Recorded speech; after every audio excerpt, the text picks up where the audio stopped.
books that taught me how to drive. Oh, those hilltop ridges and gravel switches with cornfields on the side. Mill Creek, a roller coaster through the woods. The home stretch was a thrill ride.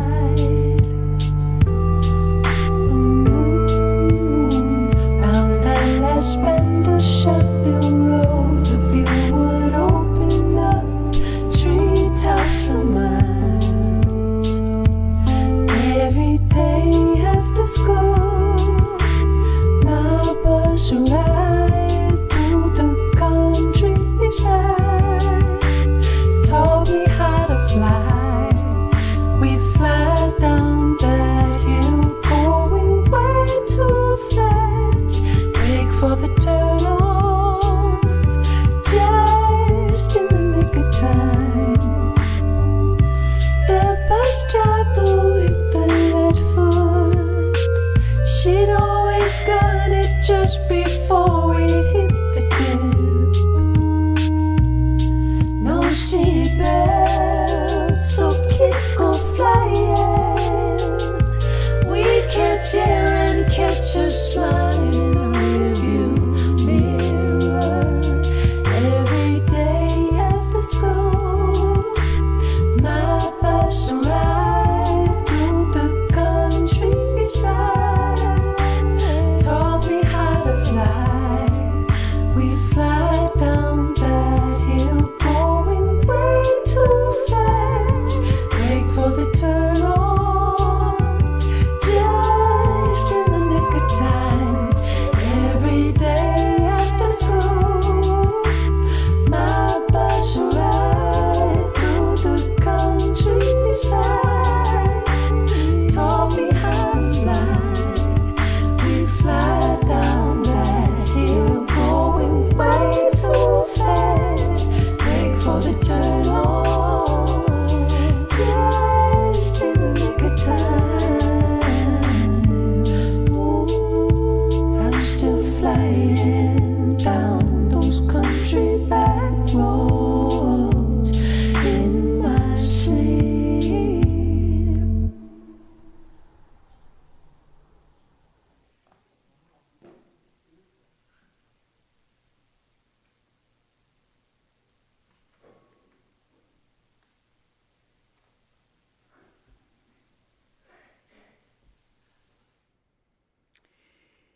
Each Sunday, when we gather, we take a few minutes to reflect on the joys and sorrows and milestones of the human experience.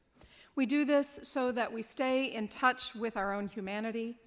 We do this to remind ourselves of the value of a moment of stillness.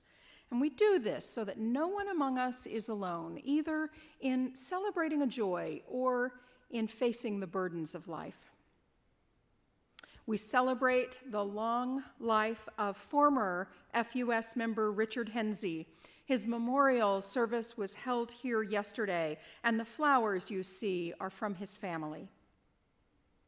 We celebrate with Ruth Agar, who welcomed a new great-grandson this week, with a great-granddaughter on the way. We think of Kim Jones and wish you well as you recover from surgery. And we think tenderly of Bill Ware, who suffered 2 strokes while in the hospital following a fall. Patty Dorff reports that Bill can't speak, but his mind is working well, and she says he has a strong will to recover and continue his passions. Let's take a moment to remember the people in Haiti in the aftermath of the earthquake, those who died, those who are injured, missing, and displaced. We hold also a thought for the people of Afghanistan in danger of repression in the midst of continued instability. We now take a minute of silence to reflect on all the challenges and heartbreak going on in our lives and in our world, and we think with gratitude of those who live lives of peace, justice, and compassion.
You get to take up space.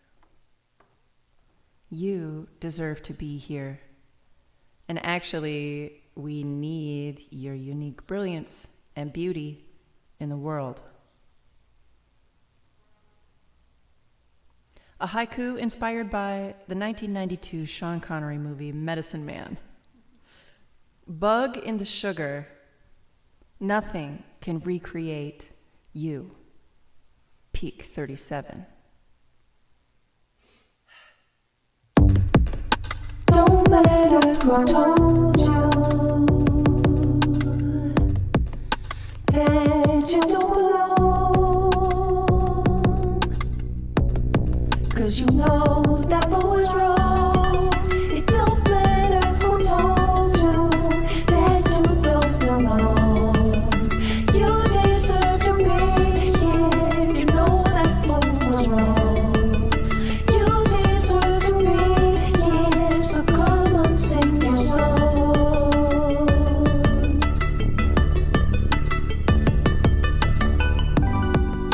Virtue of the fact that you're you get to take up space. There's no debate. You deserve to be here. You can take up space.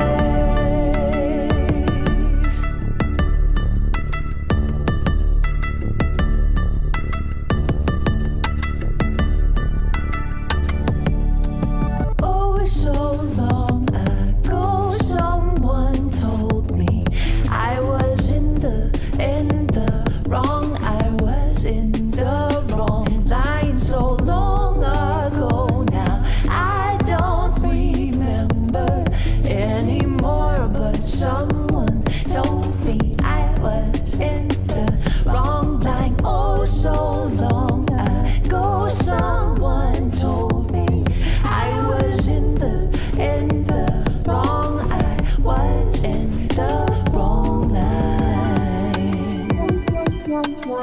You never know until you step inside. They try to tell you, oh, but they don't know. We're just tiny creatures crawling in the dirt. Life's so super fleeting, but for what it's worth, what you gonna do with your time here on earth?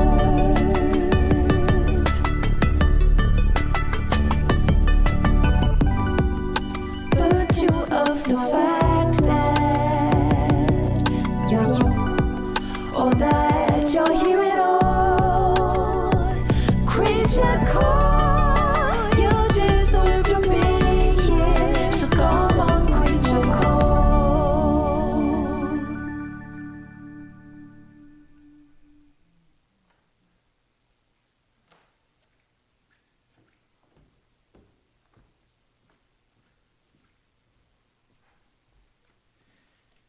This is a reading from Robin Kimmerer's Braiding Sweetgrass. One of the ancestors' stories that waits for us to listen again with new ears is the Mayan story of creation. It is said, in the beginning, there was emptiness. The divine beings, the great thinkers, imagined the world into existence simply by saying its name. The world was populated with a rich flora and fauna, called into being by words. But the divine beings were not satisfied. Among the wonderful beings they had created, none were articulate. They could sing and squawk and growl, but none had voice to tell the story of their creation nor praise it.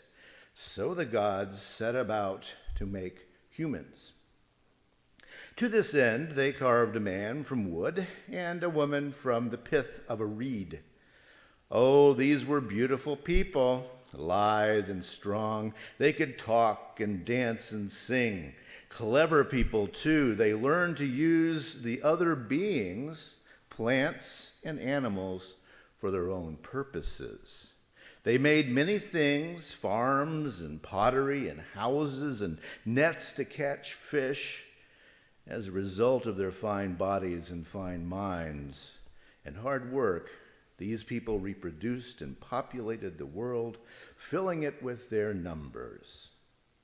But after a time, the all-seeing gods realized these people's hearts were empty of compassion and love. They could sing and talk, but their words were without gratitude for the sacred gifts that they had received. These clever people did not know thanks or caring, and so endangered the rest of creation. The gods wished to end this failed experiment in humanity, and so they sent great catastrophes to the world. They sent a flood and earthquakes, and most importantly, they loosed the retaliation of the other species. All of the misused members of creation rallied together and destroyed the people made of wood in self-defense. Once again, the gods tried to make human beings, but this time purely of light, the sacred energy of the sun. These humans were dazzling, smart, and very powerful. They knew so much that they believed they knew everything. The divine beings understood the danger posed by these people made of light and once more arranged for their demise. So the gods tried again to fashion humans who would live right in the beautiful world they had created, in respect and gratitude and humility. From 2 baskets of corn, yellow and white, they ground a fine meal, mixed it with water, and shaped a people made of corn. Their hearts were filled with compassion for the rest of creation. They were wise enough to be grateful.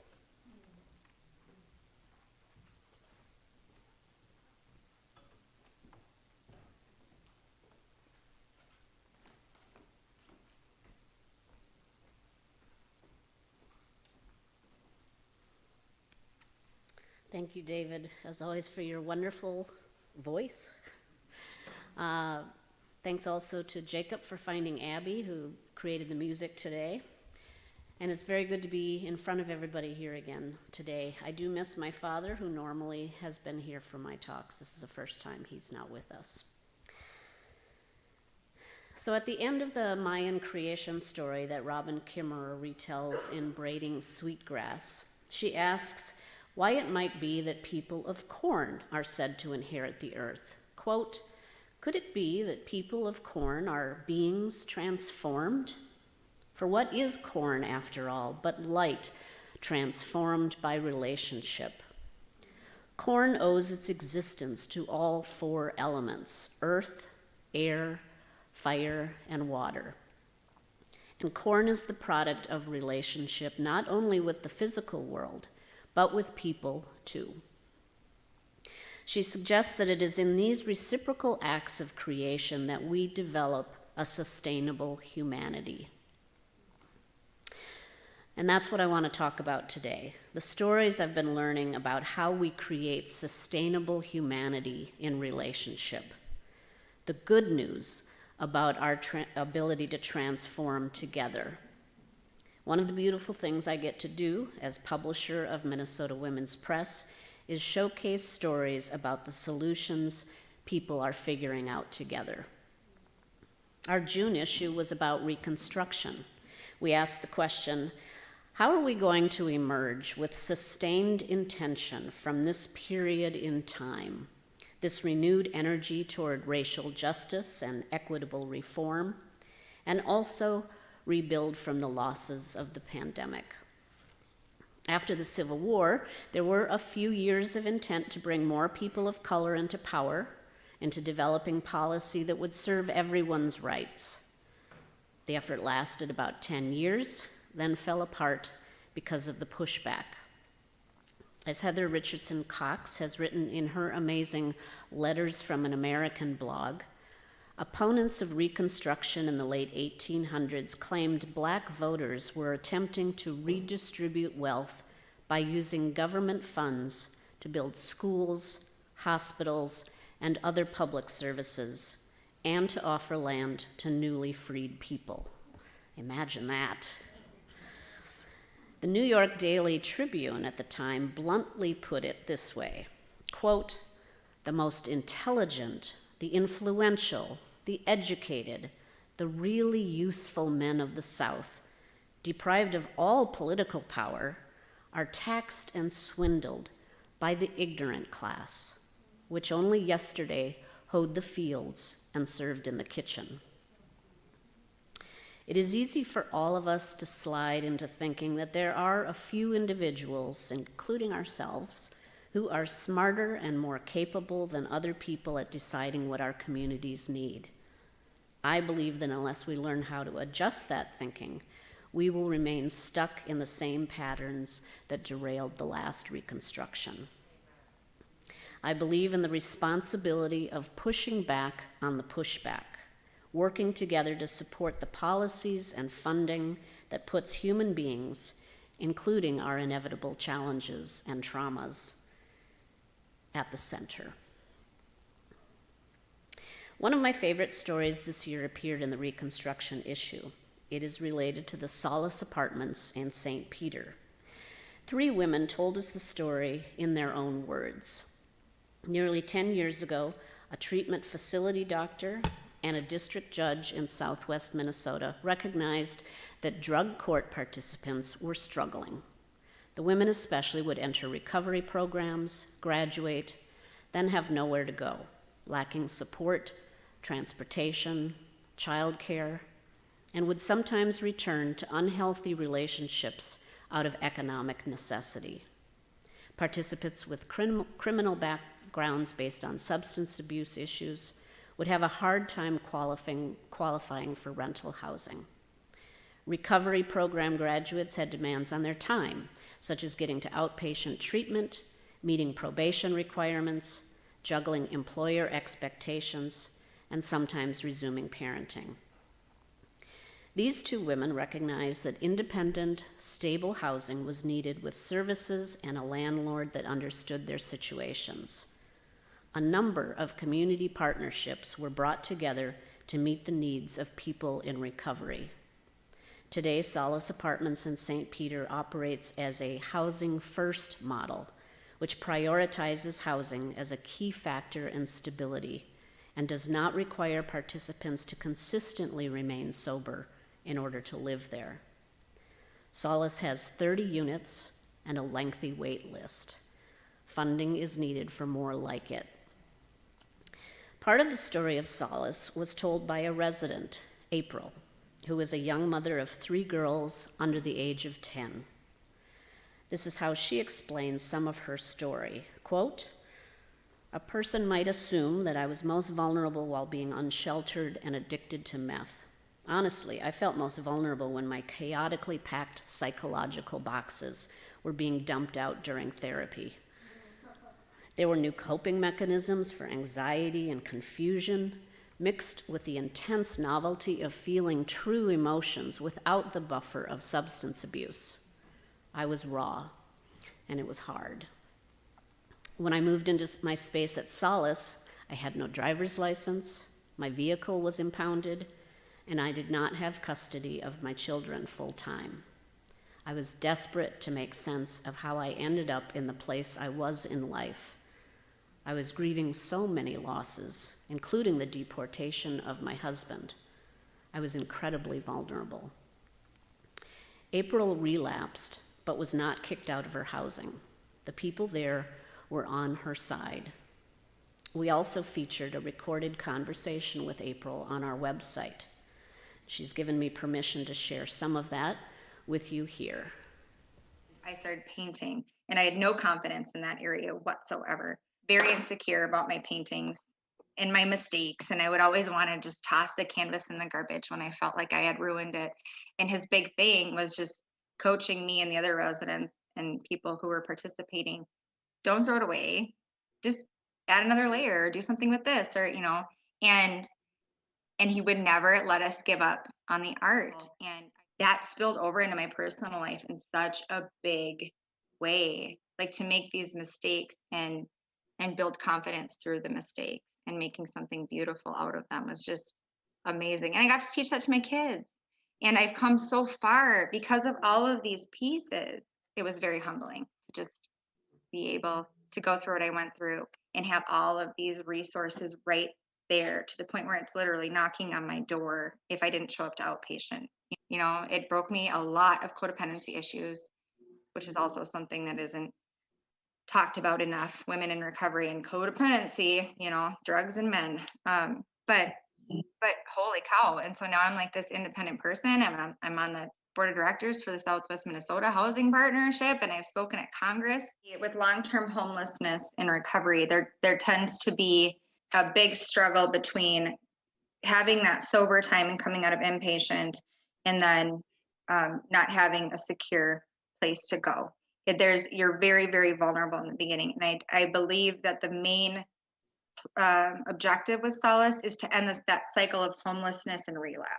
Because if it weren't for Solace, and I'm going to be completely frank here, and I was either going to go live in a homeless shelter and had absolutely no shot of getting my kids back anytime in the foreseeable future, or I was going to go live where I was while I was using in the heart. It would have taken a lot of strength not to end up shooting up again. Like, honestly, it would have taken a lot of strength, and I didn't have that strength. I didn't have that strength coming out of inpatient. So to have a home of my own in a safe place that was mine, that was the ticket. That's I believe the core mission of Solace, was just to end that cycle. Because you get out of inpatient and you go live with family members who are using, or you're right down the street from your dealer, or typically you were living with family who was a bit enabling. There aren't firm boundaries, and you have to recreate yourself as a person completely, and it's really, really difficult. Like, really. And when you're homeless, forget it. If you're going out on the streets after inpatient treatment, I'm not going to say it's completely hopeless, but come on. April has lived at Solace nearly 3 years. In November, she will celebrate her 2nd year of abstinence from alcohol and meth. She told readers, "It has been a tough journey, but I was able to work through the hiccups because this program allowed me the time to heal and to transform. It was because of my home at Solace that I was allowed the grace to stumble. This is how true healing begins." To me, April's story exemplifies everything about the hope we can have in humanity. I am incredibly honored to have gotten to know her story, and I'm especially grateful that she is here with us at First Unitarian Society today.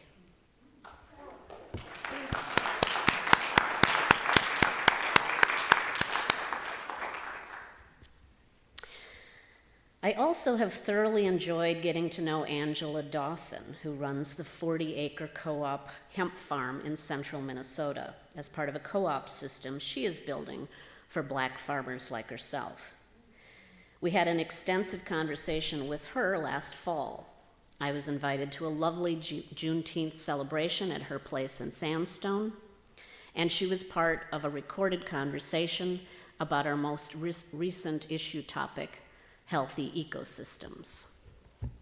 One of the things that I was going to say that I wish Minnesota did better is, first of all, the race conversation.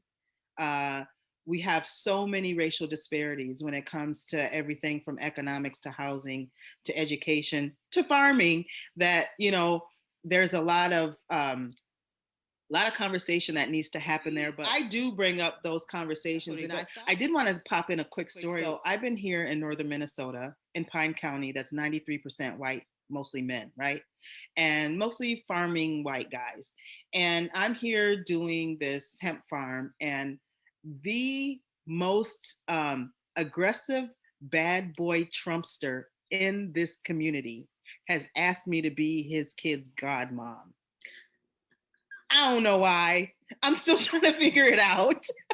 That I am hiring all these hard ass tattooed guys whose fathers and uncles can't hire them on their farm because they're not making any money. And they don't have anything to really give them so that they can inherit. So they're looking at hemp and cannabis as an economic opportunity for them. I have about, once a week, I have about 2 of these hard ass guys come and asking me for jobs. And I think that's where we can share. I mean, to me, sometimes the stories are a little less intimidating way to bring up some of these tougher conversations.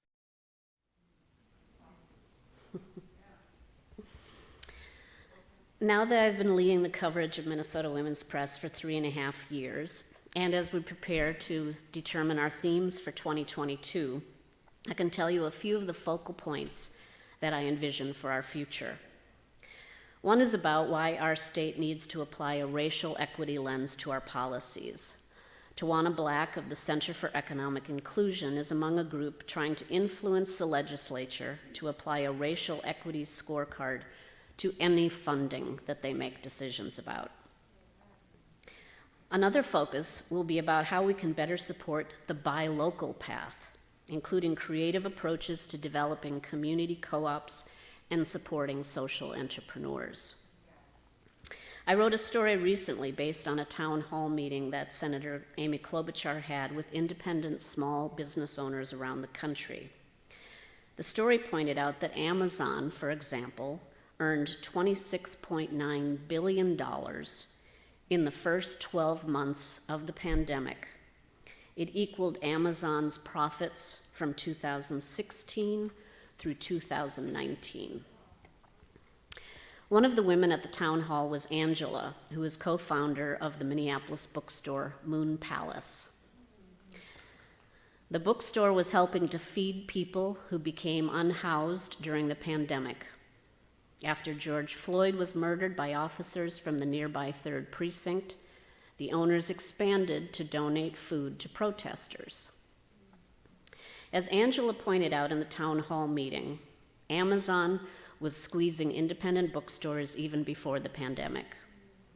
With the drop in bookstore traffic during the pandemic and the desire to keep people safe, Moon Palace had to cut a large number of its employees. Amazon, on the other hand, continued to ramp up operations, she said, without taking care or responsibility if its employees got sick. With small businesses losing so much during the pandemic, she said, how can we justify Amazon coming out so far ahead? Senator Klobuchar is trying to build a movement to support antitrust laws. She noted that large buyers like Walmart can control access and pricing for popular products. Monopolies, as we know, have a lot of money to lobby for favorable policies. They also limit the choices for employees about where to work and under what conditions and with what pay. As Klobuchar said, every product from cat food to caskets is largely made by a few manufacturers. She sees this as the time to reboot the antitrust movement in the US. As she put it, we can't use duct tape and Band-Aids anymore to take on the biggest companies of the world. Minnesota Women's Press is also digging into our archives. We created an anniversary book, 35 Years of Minnesota Women. We are periodically featuring the legacy of these women in our stories. Where are they now? What do they think about what we have and have not accomplished in the past few decades? What did our coverage in the 1980s and the 1990s reveal about issues that we are still confronting today? Begging the question that we are asking, what do we need to do to make actionable, sustainable, and long-lasting improvements? To that end, we also have been hosting intergenerational conversations online. Recently, we featured one of those conversations that included now retired Minnesota legislator Karen Clark. Here's a clip from that conversation. Those folks can change and do change. Yeah, she's more up to and some, well, different experience, and sometimes it's their kids. You know, I'm just thinking of, you know, the 20 years it took to get the words, those very dangerous words, sexual orientation, added to the Minnesota Human Rights Act. The reason it turned around was because a rural, Yeah, that's true. conservative Catholic legislator said to me the very first day of our legislative session in 1993, he said, "Karen, are you going to do that gay rights bill again?" And I said, "Yep, Leo, I am." And he said, "Good, because I want to be one of your authors." And I said, "What?" And he said, "Yes." He said, "My very good friends at the church belong to this organization called Parents and Families of Gays and Lesbians. And I met with them recently, and they told me about their daughter. And their daughter lives in Seattle, and they're trying to pass a law that in Seattle that says, an ordinance, a referendum that says, if you're even suspected of being," in those days it was gay or lesbian, we didn't have the word LGBTQ, we didn't have queer words at those times, "you can lose your job." And he said, "You need this law. That's the kind of thing they're passing." And I said, "That's right. Leo, do you want to be the author of the bill?" He said, "No, but I'll be your second author." He had voted against my legislation this numerous times, so I wasn't expecting this. He changed his mind and he changed his heart, and he became not only a vote himself, but he brought I think it was 6 more rural votes, mostly farming community votes, that helped us pass that law, and we just barely passed it. Yeah. So it's important not to give up. I mean, that's the other thing. Change takes a long time, and sometimes we go backwards, and that arc that we're trying to bend towards is not always easy.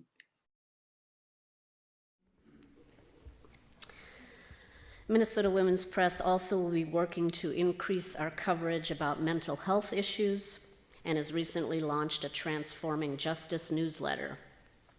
Our November issue will focus on the Ecolusion campaign of weekly stories that we started a year ago, focusing on local revolutionaries in cooperative economies and regenerative ecosystems. The First Unitarian Society has been very important to me for many years. Many of you have been very supportive of the magazine and website. That's why I'm excited to announce today that this fall we will be developing a spin-off. Changemakers Alliance, Stories, Solutions, and Solidarity. We'll take the stories that we share in our pages and on our womenspress.com website and build question prompts for in-person discussions. We want to work towards deeper conversations about Minnesota's solutions to long-standing issues like equity, justice, trauma, and healing. We will host more online statewide conversations featuring thinkers and doers who are from both Greater Minnesota and the Metro. We want to bring more people together to help demystify and unpack the issues of urban and rural communities in order to work towards solidarity in solutions, making new stories happen by listening and being in relationship.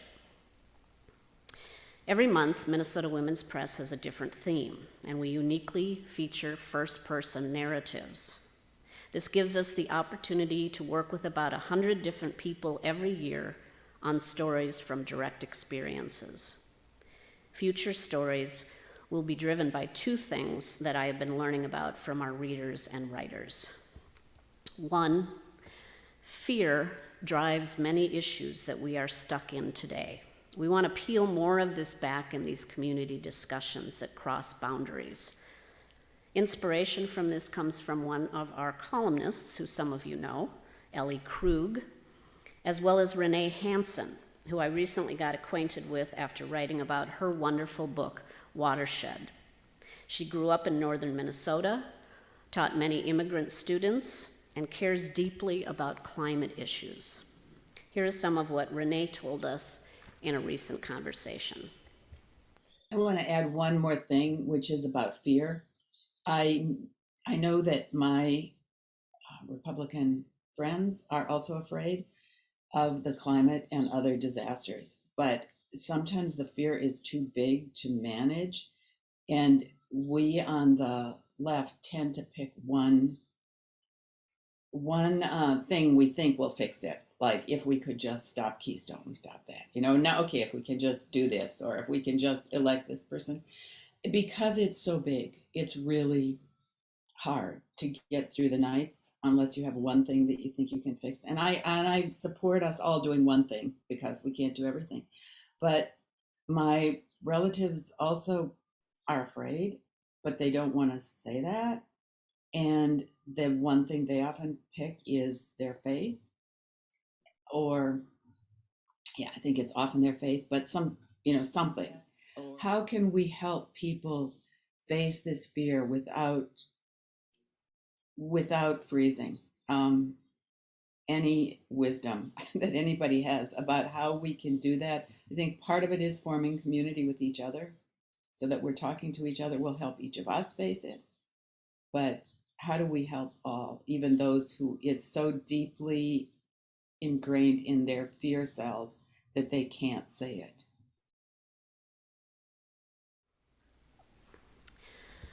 I'll be outside after this talk with my family and my coworker Fariba. We have some past issues of the magazine there. Please pick them up on your way out.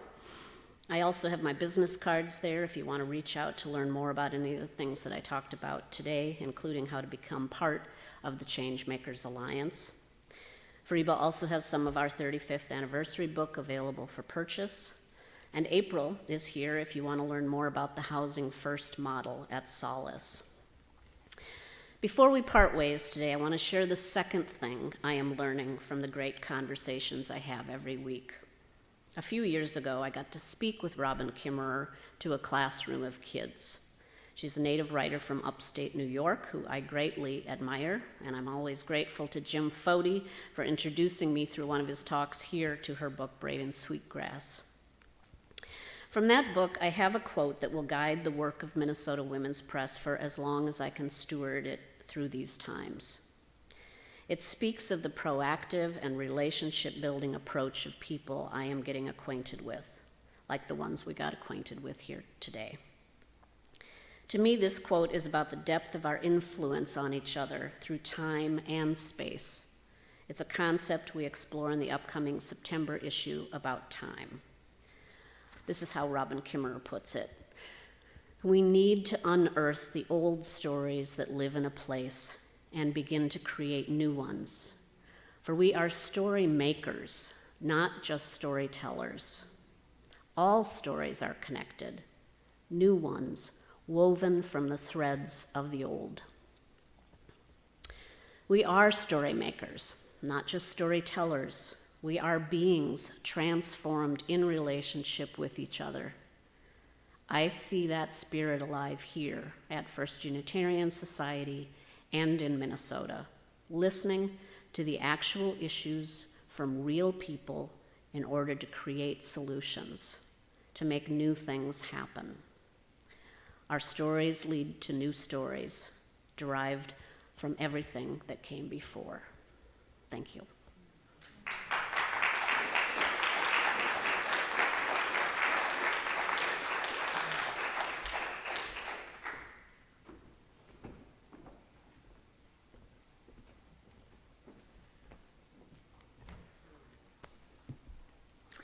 If If you'll join me with the words for Extinguishing the Chalice, we extinguish this flame, but not the light of truth, the warmth of community, or the fire of commitment. All these we carry in our hearts and in our minds until we are together again.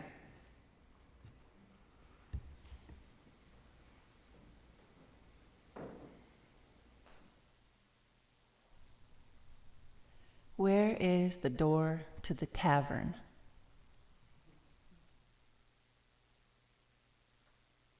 Where is the door to God? In the sound of a barking dog, in the ring of a hammer, in a drop of rain,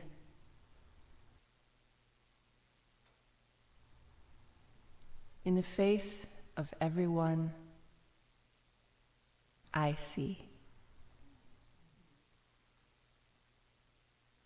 Hafiz.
Lovely. Mikki, thank you. Thank you for all you bring to our community. Thank you to the people who work on the Minnesota Women's Press, all of it. Thank you. I want to say that if you want to learn more or do more around braiding sweetgrass, our climate justice team has been trying for a few months to get a reading session together. Many of us have read it over the course of the last several months, or we've listened to it on audiobook. Robin Kimmerer narrates her own audiobook. And in mid-September at the Lundquist's house, we're planning to have an in-person outdoor gathering. Please watch for more information about that as we decide on a date. We'll have that very soon. These closing words, again, from UU Minister Barbara Peskin. Because of those who came before, we are. In spite of their failings, we believe. Because of and in spite of the horizons of their visions, we too dream. Let us go from here remembering to praise, to live in the moment, to love mightily, to bow to the mystery. So may it be, and go in peace.